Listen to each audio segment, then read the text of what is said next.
Depois de buscar compreender a essência de Sattva, Rajas e Tamas, porque dentro da filosofia nós nunca vamos conseguir compreender completamente esses conceitos, mas sim nos aproximarmos deles na observação da nossa vida diária, o Dr. Frawley vai falar aqui dos tipos mentais de acordo com os gunas, né? É claro que nós buscamos a pureza, a harmonia e uma mente sátvica.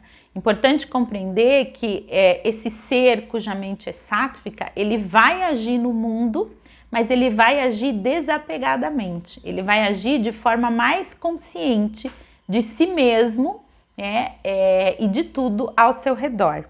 Então, quando o sattva predomina na nossa natureza, é chave para a saúde, criatividade e espiritualidade. E aí ele começa a falar das pessoas, né, onde nós podemos buscar uma autoavaliação e identificar qual a característica que predomina na nossa mente. É importante também perceber que todos nós, né, temos essas 3 características porque elas são inerentes à matéria. E elas não vão deixar de existir, porque elas vão permear tudo, né, que vem a partir dessa substância chamada Prakriti.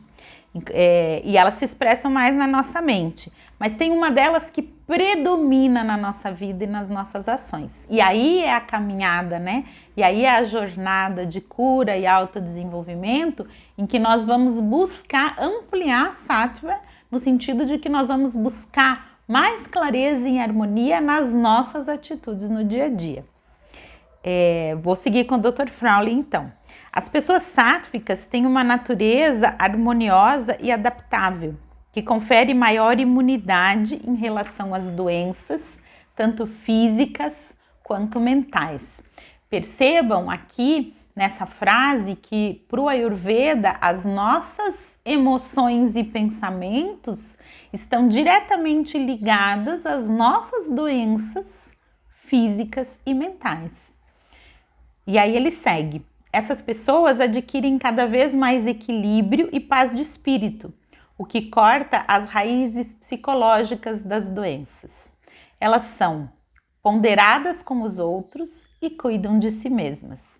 Encaram a vida como uma experiência de aprendizagem e procuram o bem em todas as coisas, até mesmo na doença, que procuram entender e não curar.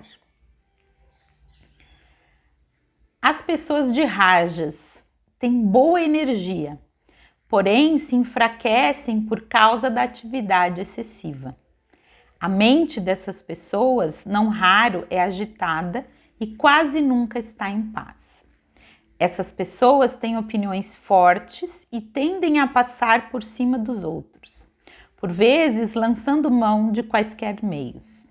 São impacientes e incoerentes no tratamento de problemas. Tampouco se empenham em conseguir tempo para ficar bem ou desenvolver sua capacidade para tanto. Culpam os outros pelos seus problemas, incluindo seus terapeutas. Ou seja, Rajas é considerado um movimento do ego e ele é considerado um movimento para fora. Quando eu julgo o outro, quando eu culpo o outro, quando eu busco a solução fora de mim, é um estado rajásico da mente. As pessoas de Rajas podem realizar suas metas e geralmente estão no comando de sua vida. Contudo, não estão alertas ao seu objetivo espiritual e são dominadas pelo seu ego na procura da felicidade. A vida reserva-lhes alguns abalos, o que pode fazer com que sofram muito, sobretudo quando essas pessoas perdem o controle. Mesmo quando realizam seus objetivos, elas acham que ainda não estão felizes. Tem muito de nós, né? Tem muito de todos nós nessa busca incessante por atividade, felicidade e satisfação dos nossos desejos, percebem? Os tipos tamásicos têm bloqueios psicológicos profundamente arraigados. Sua energia e emoção tendem a ser estagnadas e reprimidas. E essas pessoas ignoram quais são seus verdadeiros problemas. Não procuram tratamento adequado e, a miúde, descuidam da higiene ou de aspectos essenciais da saúde. Percebem o traço de ignorância? Desconhecer, né? Não saber é ignorar. Aceitam sua condição como destino e não tiram proveito dos métodos que podem minorar-lhes os problemas. Deixam que outras pessoas e influências negativas as dominem e não gostam de ser responsáveis pela própria vida. Preferem não lidar com seus problemas ou não gostam que outros saibam desses problemas, o que é suficiente para agravá-los ainda mais. É importante observar que nós temos traços de tamas também em vários momentos da nossa vida. Muitas vezes nós não somos exatamente essa pessoa, porque estamos numa caminhada de autoconhecimento e transição, mas ainda esses traços fazem parte de alguns momentos, né? Nós somos transpassados por esses traços em alguns momentos. E aí a saída de tamas é passar por rajas.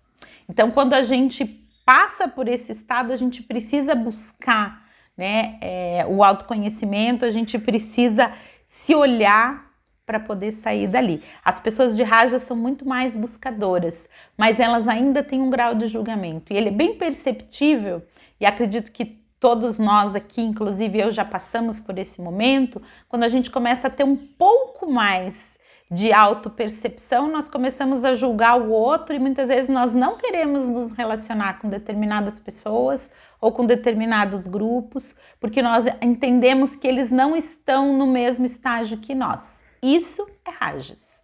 Rajas julga tamas. E tamas não quer olhar para isso. Tamas é não querer olhar para algum aspecto. Né? O que é traduzido como ignorância, como não saber. Quantas pessoas a gente conhece no nosso dia a dia, das quais nós percebemos os processos delas e elas mesmas não se percebem, né? O importante é olhar na autoavaliação quando é que eu não estou me percebendo. E aí lembrar que sattva, aquele estado harmonioso de criatividade, ele transcende esses outros dois. Ele vai para um lugar sem tanto julgamento. E aí sim, existe uma constituição mental, de acordo com os gunas, e existe um assunto que eu quero abordar em próximas aulas, que é o reflexo de cada um desses estágios da mente em cada um dos doshas. Então, nós vamos ter uma característica pita sátvica, rajásica, tamásica, vata sátvico, rajásico, tamásico, kapha sátvico, rajásico e tamásico. E aí é preciso que a gente estude bastante, observe bastante, porque agora quando nós entramos nas qualidades da mente, essas características são sim muito sutis.